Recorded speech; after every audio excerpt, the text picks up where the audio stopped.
What time is it? It's Packard Pokes At time. Hat? Check. Shirt? Check. Pants? Optional. Mug? Double check. Check us out at cafepress.com/PackardPokesAt where you can get all this great merchandise and more. Do you like Packard Pokes At and want to hear it on demand and on the go? Download the free app today at Stitcher.com. Available on iOS, Android, Nook, and iPad. This is Packard Pokes At, and I'm poking at your news.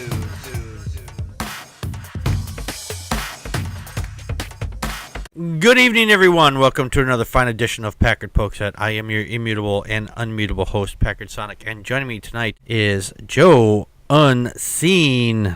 I am Groot. And you said that before. I never said it. Actually, I think you did say it one time. Probably after you said it. Yeah, it could be probably after I said it. Well, we got some interesting stories tonight. We have a new format we're doing tonight. I hope everybody enjoys it. So let's get on to our first topic for this evening.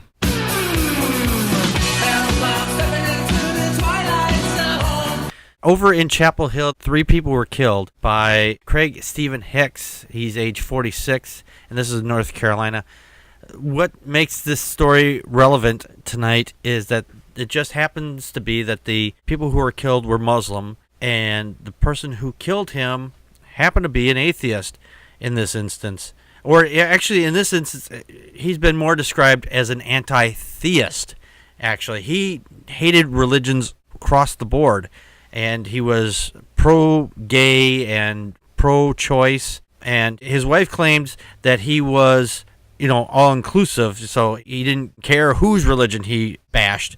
But people are saying that this might have been a hate crime. The thing is, though, people get upset over all kinds of things. And in this instance, the way the police have described it, that this has been a disagreement over a parking spot. And some people will say, well, why would you do something like that? Why a parking spot? Well, the thing is, people get killed over so many different things. Just in the last year, there was several people have been killed just over a video game, for example. Back in January 2014, a 13-year-old boy allegedly killed his sleeping 16-year-old cousin after an argument over a video game system.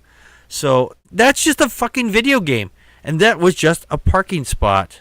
What do you think, Joe? Yeah, this is a horrible tragedy, and you and I talked about it years ago. Sometimes atheists in the online community, they'll try and hold this like moral high ground, like, well, it's only religious people who commit crimes and kill each other. Yeah. And we had this discussion.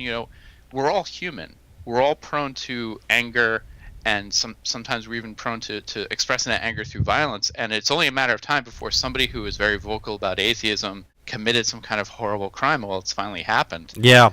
And the good thing about the atheist community online is that everybody's come out and condemned this. Yes. Richard Dawkins has condemned it. Sam Harris has come out against it. I believe Seth Andrews wrote something about it. I heard David Smalley in a Dogma Debate talk about it. And everybody is right there like, no, this was wrong. Yes. Like, you can't go shooting people over parking spots. Right. That's just craziness. Yeah.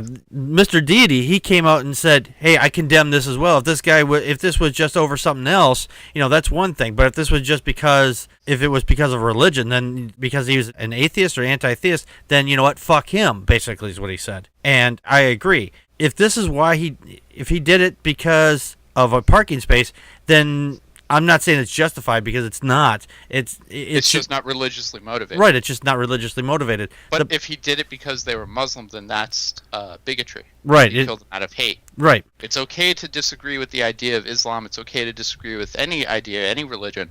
But once you hate the people who believe in it just because they believe in it, that's right. Discrimination. Exactly. It's like if you and I had gone out and gotten into a bar fight and said, well, why did you get into a bar fight? Well, this guy happened to be wearing a crucifix on his chest, and that's the only reason why. I just wanted to punch him out. And that's an absolutely absurd reason to get into a fight with somebody. Exactly. That's exactly it. Or a parking spot or a video game or whatever. Those are all absurd as well. So we are definitely condemning him if this is the case, that it was If it was religiously motivated, and there's no indication thus so far that it was, then, dude, you took it too far. I think it's important to point out that regardless of what his motivation was, whether it was religious, whether he just didn't like them because they were Muslim, or if it was just simply over a parking spot, either one, it doesn't matter which one, this guy is going away. Yes. He's going to sit in a jail cell and stare at a concrete wall for the rest of his life. Yes. Thinking about a parking spot. Yeah. Thinking about that day that changed his life forever. Yeah. Well, he's got his own. As an atheist, he likely understands that we all get one shot at this. Yes. And so he just threw away an entire life. I mean, all the pictures from his social media show him like riding quads and going to Disneyland with his wife and stuff. Mm-hmm. He was enjoying his life. And now, guess what? All of that's gone. He threw it all away because he had to fucking lose his cool and shoot a bunch of people in the head. Yep. That's just insane. Yes, it is. Oh, absolutely, that's insane. And the thing was, and this is backed by the fact is that he would go around the complex and complaining about other cars being there before, and he was a general nuisance to the community. And after a while, the police said, "Yeah, if he calls, just don't fucking go out there anymore." They just would not. If he was that upset over the fucking parking lot, he should have moved out of there. Absolutely. There's other places you can live, dickhead. Yeah, no shit. There was a quote here from his wife. He just believes that everyone is equal. One of the things I do know about him that he would often post on Facebook that he was for same-sex marriage and abortion and race. So he was, before this shooting, I mean, in those regards, he was rational about those things. But, you know, that's neither here nor there now that he's taken and pulled that trigger. And you and I were talking about that just before the show, especially when it comes to people with guns. I mean, the fact is people get a hold of guns and then you lose your temper, and it's just so easy to pull that out, and you're thinking you're going to be justified. It's like, oh, yeah, well, take that. Boom. Even without a gun, in the heat of a moment, you can lose your cool and make a bad decision that will change the rest of your life. Absolutely. This guy clearly had some kind of anger management issue. If he was, marching around a parking lot calling the cops repeatedly over parking spaces, he's the last person in the neighborhood that should have owned a gun. Absolutely. Like, he should have recognized that in himself, just like, all right, I really have a hard time keeping it together. Maybe I shouldn't be a gun owner. Oh, exactly. Because I'm going to make a mistake one day. Yeah. There was a quote here from the New York Times. It says his anger appeared to be aimed primarily at Christians. I get pissed off at Christians quite a bit too. I mean, they some of them say some really stupid stuff, but I'm like, most of the times the only person I'm hitting is myself with my hand going nuclear facepalm. Like, why the fuck, So that's why they haven't built the way that you could reach through and physically slap the other person at the other end. Well, if you look at the majority of online atheism, the religious people that we get the most upset with are the fringe ones. Yes. The ones with the most extreme views who are actually trying to harm people with their views, yes, or who have harmed people with their views. Some parent harms their child by denying their child health care or a vaccine because of religious views, and the child got sick and died, and we get angry about that. Yes. That's different than hating them just because they're religious. Right. Yeah. No, I tell people and it's all the also time. not the majority opinion. Like, the majority of religious people are just down to earth, regular, everybody you know. Yeah. Like, it's the fringe people that we kind of focus on. Oh, absolutely. And I forgot where I was going with that, but I'm sorry I cut you off. That's okay. I knew you were going to explain to me why you hate Muslims. Yes, that's why I hate Muslims. No, I'm just I'm just fucking with you. Sorry. No, I mean, no, you're right. That we often go after the extreme ones, and we will have or try to have a discussion with someone that will be rational, at least have an open mind, and that's totally. very difficult. Sometimes that's a little difficult because people get this thing in their head, and then that's the only want to do is just focus on that one thing. So totally, yeah. My favorite thing about online atheism is having discussions with believers. Yeah. Like, I unfortunately don't have a lot of time for it much anymore. Yeah. But that was, like, absolutely, like, my favorite thing. Like, engaging with them, talking to them, like, okay, why do you believe that? And what do you think about this? And what do you think about that? And having discussions. And sometimes these discussions would go on for days, and it was just a beautiful thing, discussing ideas with other human beings. Yes. And I religion... never once thought, like, wow, this person's an asshole. I wish I could shoot them. Yeah, that's never come across my mind either. But anyway, we got a new segment. It's from a fellow YouTuber. His name is the Deconverted Man, and we're going to play his clip right now. If you had just 1 minute to be skeptical, what would you do? What would you say? How would you answer the questions? This is the 1 Minute Skeptic. Why don't you believe in God? So why do I not believe in God? I would have to say that it first stems from my view of skepticism.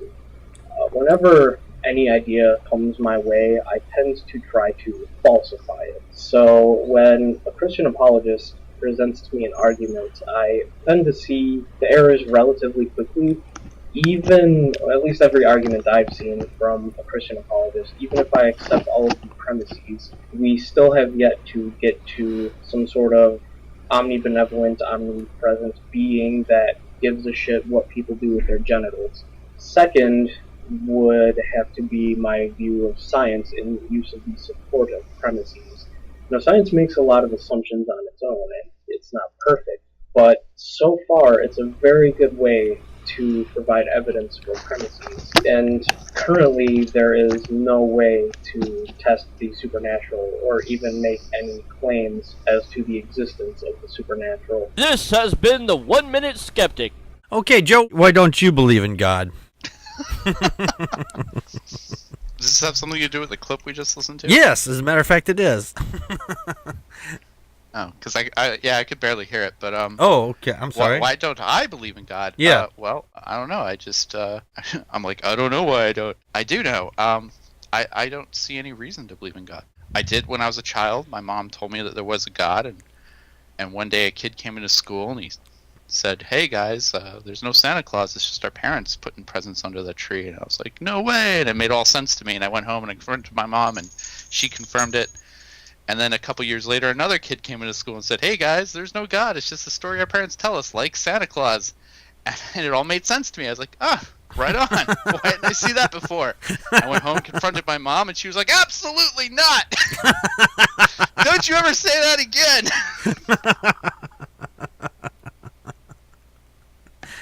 But ever since that moment as a child, I've like almost obsessively wondered about religion and why people believe it and how come more people don't not believe it and things like that, which is why I enjoy talking to believers, you know? Yeah, oh, absolutely. That's one of my reasons. Well, the reason I don't believe in God, I just don't see any evidence for it. And I was a big religious guy at one point, and I started to look around, and I started, actually studying the Bible more often, and I'm like, a lot of this stuff doesn't make sense. There's problems here, and I couldn't resolve them. And reading the Bible just made it even worse. So reading the Bible didn't reinforce your belief in God? No, not even close. So how to make an atheist? Read the Bible. Read the Bible, right? And the thing is, it just the things that were going on. Well, not just only my personal life, but things just like there's no way a God was supposed to take care of everybody, that actually gave a shit about anybody, would let any of this shit happen. Mm-hmm. So I mean, it was a little bit from emotional on that, but more I studied it, it's like, yeah, there's problems here. So it was a little bit of a mixture of emotional and intellectual on that. So, but anyway, all right. When I was a young person, I got into reading the Bible after I had realized there was no God. I was like, all right, well, what's this Bible about? And I started actually reading it. And, when you get into the stuff about, like, God created the heavens and the earth and all that stuff, mm-hmm. like I'll confess, I had, like, a little bit of a feeling like, what if I'm wrong? What if there really is one? And I'm just, like, completely wrong about this. And then I got to the parts of the Bible where it talked about killing gay people and shit. And I was like, whoa, this is, no. Yeah. This is all written by people. This is bullshit. Yeah. It just didn't make any sense to me. It's just like there's just too many questions that it's like, yeah, this doesn't make any sense. So, mm-hmm. If you would like to donate to the show, you can go to patreon.com/Packard Pokes At, and you can donate as little as $1 once a month, and that's less than 33 cents a day. Actually, it's less than 3 cents a day for 33 cents a 33 day. cents a day, sure. Make it 33 cents a day. That's a few dollars. $33? That's like what, $33 a month? Yeah, that's $33 a month then. I don't know. It's less than 3 cents a day for $1. I'm not asking a whole lot, just to, something to keep the lights on around here and the internet turned on and everything, which is, that makes the show possible. Without the internet, I can't do a show. I really can't. So but if you want to get in contact with us, we're going to give you that information right now. Contact us by email at ppappodcast@gmail.com or on Twitter as at Packard Pokes At. Like us on Facebook.com/Packard Pokes At. Call our Google Voice and leave a message at 662-709-PPAP or 662-709-7727, and we will respond to it on the show. Friday nights at 9 p.m. Central Time. Join us live at vonlive.tv/Packard Pokes At. During the show, you can share your thoughts with us by calling 857-216-3200 using PIN number 35368 or on uberconference.com/Packard Pokes At. For links to the stories, visit our show page at packardpokesat.wordpress.com. You can help support the show by purchasing merchandise from cafepress.com/Packard Pokes At or make a donation to the show at patreon.com/Packard Pokes At. If you can't afford any money, why not share the show with your friends and rate us on iTunes, Stitcher Radio, Spreaker, and on YouTube. For everyone that shares and rates us, You kick ass. All right, let's get on to our next subject here. Religion easily has the greatest bullshit story ever told. Think about it. Religion has actually convinced people that there's an invisible man living in the sky. Over in Arkansas, they have passed a religious beliefs protection bill, which is often known as RFRA, which is basically the Religious Freedoms Restoration Act, which they figured prominently in the Supreme Court's famous Hobby Lobby decision, allowing the private companies an exemption for the ACA's contraception coverage mandate for the employers.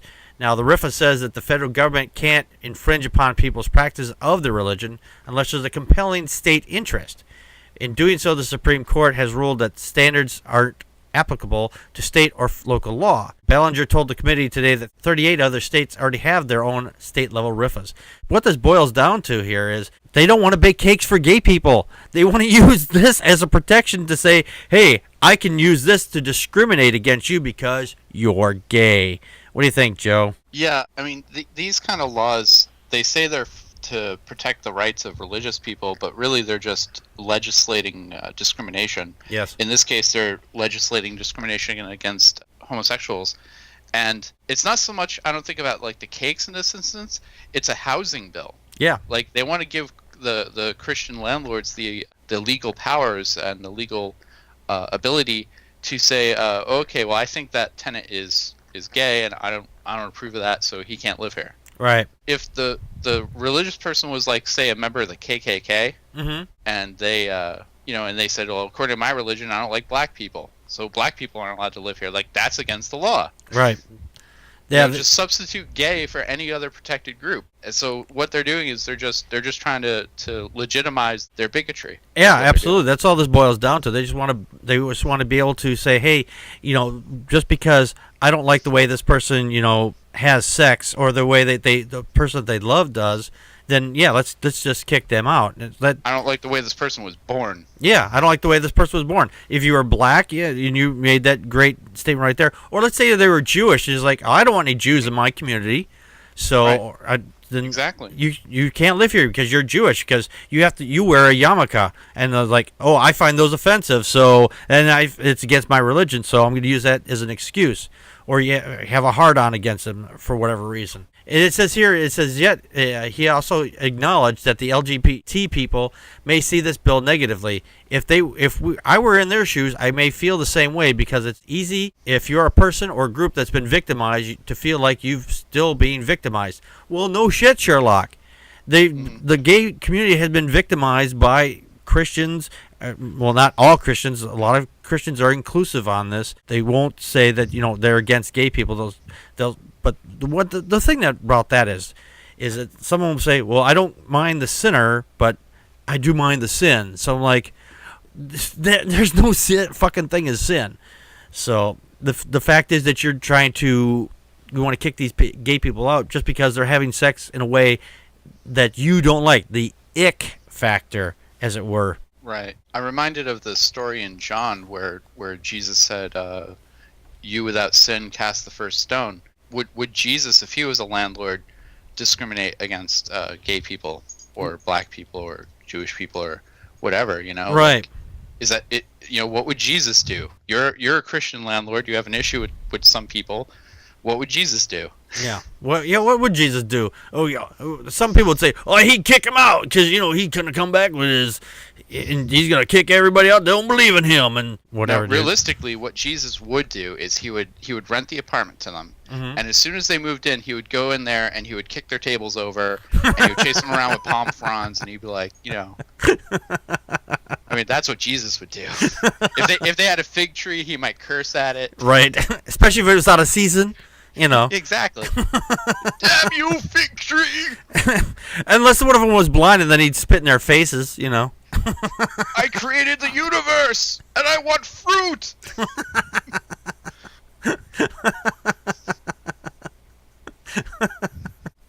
Oh man, but yeah, no, it's. They said here the Arkansas Constitution already protects religious freedoms and conscience rights, said Mike Mosley of the Municipal League. It said this would be a duplication and encourage new lawsuits. He noted that the Arkansas Civil Rights Act already gives individuals the ability to sue based on violation of the right to freedom of religion. So they're just, you've already got it, dude. You don't need another law on top of a law that's already giving you the goddamn rights for that to begin with. You're just trying to find a new way to make an excuse so you can kick out somebody that you don't like. Yeah. I mean, and realistically, the argument could be made, like, if you were gay and you were looking for an apartment and you knew that your new potential landlord was a bigot that didn't like you, would you really want to live there? But at the same time, we're not supposed to face discrimination for how we were born when we go looking for places to live. Yeah. It's that. So, like, I certainly would want to have a good relationship with my landlord.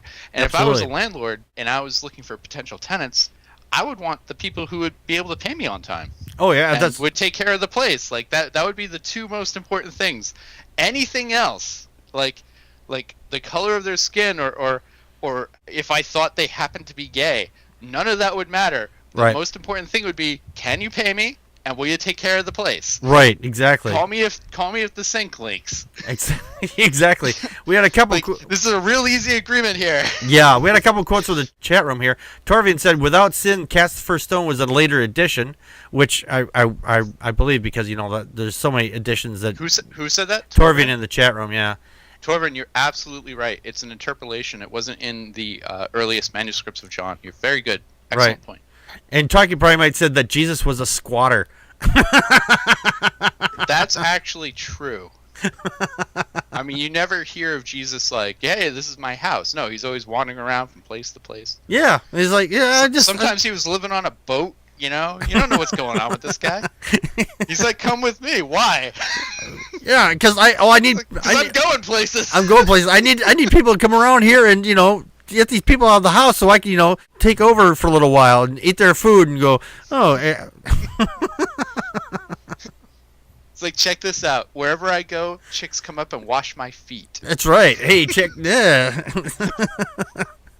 That's the Bible. I'm not making that up. That's the reason why those guys followed him around, because they're like Jesus getting his feet washed. Yeah, I could go for some of that Jesus feet washing too myself, Well, Jesus tried to wash somebody's feet and they got upset with him. Yeah.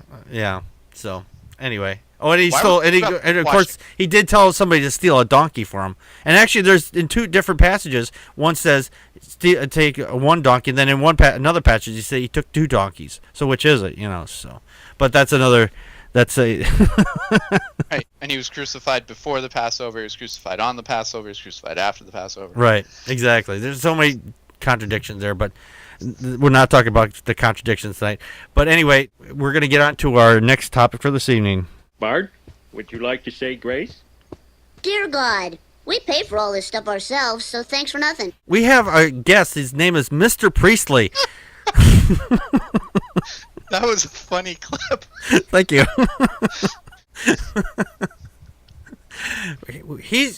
We've got a question for Mr. Priestley. Dear Mr. Priestley, sometimes my wife goes to sleep way earlier in the day before I do, and this leaves me frustrated without any release.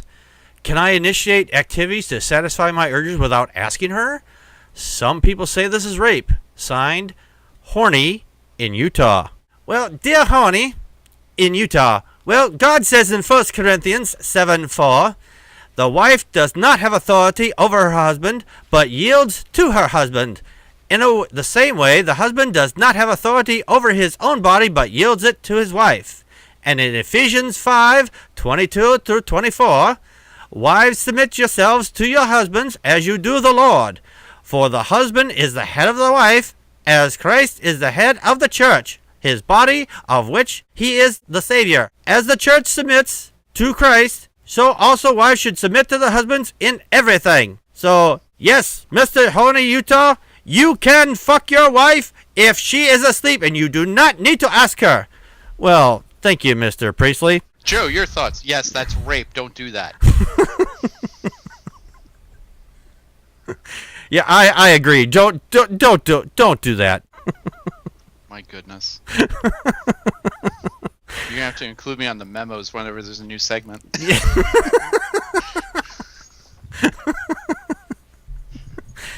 Well, I hope everybody gets to enjoy the new segments here. And if you like Mr. Priestley, let us know at ppapodcast@gmail.com, and we will bring him back on. I want to thank everybody for coming. This has been Packard Pokes At. We just poked at your news. And that's a wrap.